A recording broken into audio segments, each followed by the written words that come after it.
Салам достор, назарыңыздарда Аралаш медиа. Бүгін сіздерге сұраныштар бойынша хостел деп аталған қызықты тасманы қысқаша баяндап бермекчимин. Сіз шашпай отырып, мага жақты белгисин басып, ананда видеонун аяғына чейин көрүүгө дайыр болуп калган болсоңуз, биз баштадык.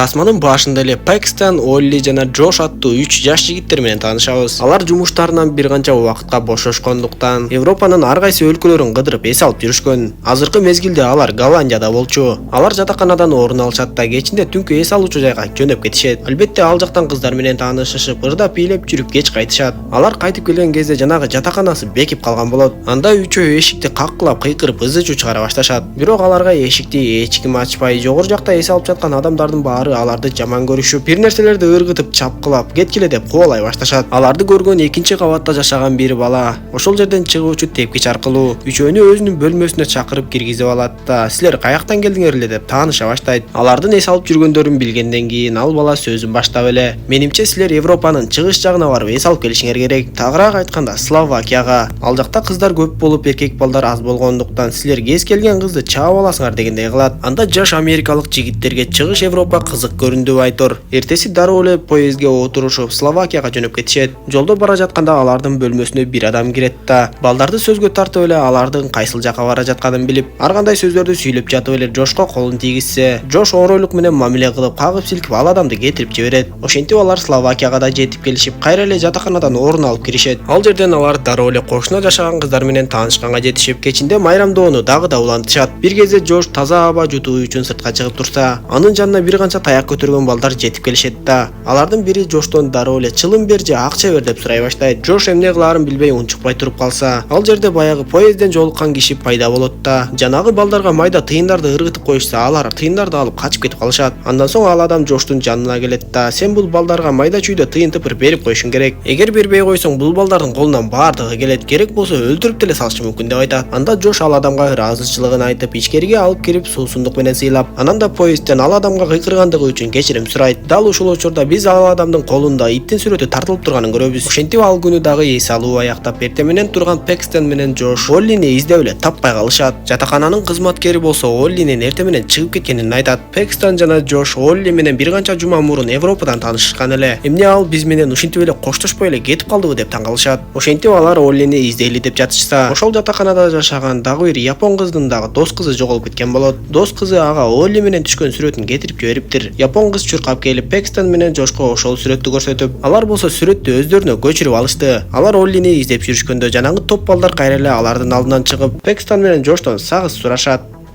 Жвачку! Пэкстон менен Джош болсо аларга сагыз берип кутулуп кетишет. Ошол замат эле алар Оллинин кетип бара жатканын байкап калышып, анын артынан кууп жүрүп отуруп кандайдыр бир коркунучтуу музейге келип калышат.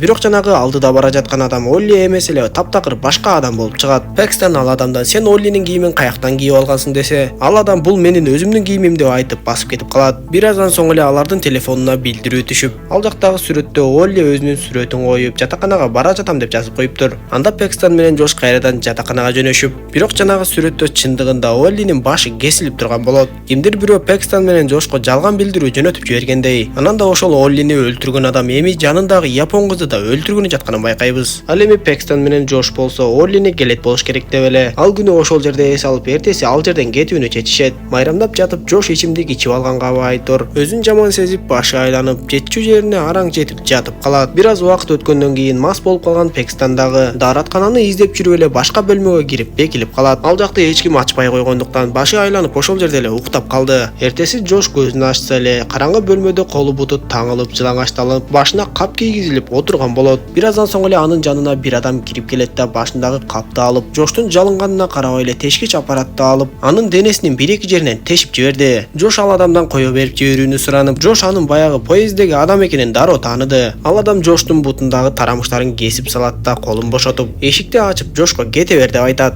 Джош болсо туруп басканга аракет кылып, бирок дароо жыгылып жөрмөлөп баштайт. Жанагы адам болсо бир аздан соң анын артынан келет да Джошту аяусуз эле мууздап өлтүрүп салды. Эртең менен Пэкстонду кызматкерлер ойготуп сыртка чыгарышат. Ал күнү ал эми Джошту дагы дайынсыз таба албай калып, дароо эле полицияга барып досторунун жоголуп кеткендиги жөнүндө айтып кабарлайт. Полиция болсо издеп тапканга аракет кылабыз, таап калсак кабар беребиз деп айтат. Пэкстон өзү да жөн турбай издөөнү улантып, баягы Оллинин сүрөтүнүн артындагы имарат жака келет. Бирок дал ошол жерден баягы балдар анын телефонун да уурдап кетишти. Пэкстон Пакистан алардын артынан кубалап барат да бирөөсүн кармап алып жини келип муунтуп, бирок бир аздан соң эле эсине келет да кое берип жиберет. Эми Пакистан баягы эс алуучу жайга кайтып барып, ал жактан баягы кошуна кыздарды табат да менин досторум каякта деп сурайт. Анда ал кыздар Пакистанга досторунун көргөзмөгө кеткенин айтышып, Пакистан болсо алар эмне үчүн мага айтпай кетип калышат дейт да. Бир кызды ошол көргөзмөгө алып барып келүүсүн суранат. Кыз дароо эле макул болуп, унаа менен Пакистанды ошол имаратка алып барат. Ал имараттын алдында көп адамдар бар болгону менен имарат негизинен таштанды сыяктуу экен. Пакистан имараттын ичинен чыгып келе жаткан адамды токтотуп, ичинде кандай экен деп сураса, ал адам Пакистанга болушунча абайла, анткени ичкериде сенин боролгон акчаңды алып коюшу мүмкүн деп айтат. Ошентип Пакистан жанагы кыз менен бирге ичкериге кирип барып, өлүп жаткан Жоштун денесин көргөн кезде өтө эле кеч болуп калган эле. Анда Пакистан кызга карап, сен мени кайсыл жака алып келдиң деп сураса, кыз Пакистанга мен сен үчүн көп акча алам деп коет.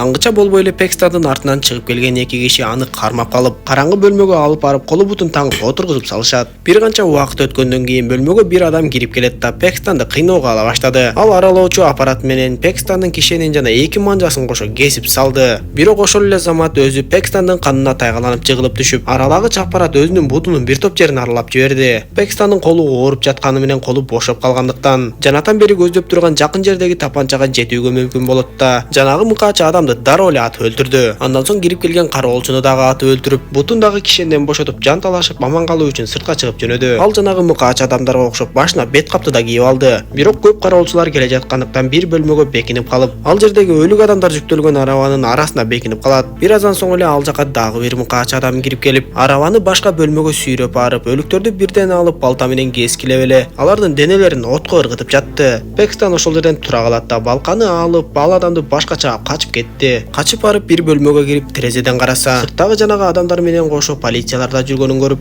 демек булар бул иштерди полициялар менен биргеликте жасайт экенин түшүнүп калды. Ошол жердеги текчеден өзүнө ылайыктуу кийимдерди таап кийинип, кесилген манжаларын көрсөтпөй кол капты да кийип алды. Дал ошол учурда анын жанына бир адам басып келип, сен эмне ишиңди кылып бүттүңбү? А мен болсо эми кылайын деп жатам. Сен дароо өлтүрдүңбү же кыйнап өлтүрдүңбү деп сурайт. Анда Пакистан эмне дээрин билбей эле дароо өлтүрдүм десе, анда ал адам Пакистанга эмне үчүн дароо өлтүрөсүң? Мага окшоп кыйнап өлтүрбөйсүңбү? Канткен күндө да биз бир топ акча төлөп жатабыз го деп коет. Биз ошол жерден ал адамдын колунда дагы иттин сүрөтү бар экенин көрөбүз. Пакистан жаңы эле кийген кийимдеринин чөнтөгүндө дагы ушундай иттин сүрөтү бар кагаз бар болчу. Сыягы бул жактын байларына жашоо өтө эле кызыксыз болуп, ушундай оюндарды ойлоп табышкан окшойт. Пакистан ал жердеги тапанчаны алат да дароо эле чыгып кетет. Сыртка чыккан ал бир унааны текшерип, ачкычтын бар экенин көрүп, дароо эле айдап качып кетейин деп, бирок имараттын ичинен чыккан кыздын чаңырыгын укканда, ал тапанчасын алып алып кайра имаратты көздөй чуркап жөнөйт. Ал чаңырык чыккан жерге жетип барып, жанагы адамды атып өлтүрүп, бир көзүн чыгарып күйгүзүп салган баягы япон кызды көрөт. Дароо эле колдорун бошотуп, өзү менен бирге билдирбей алып чыгып унаага жетип,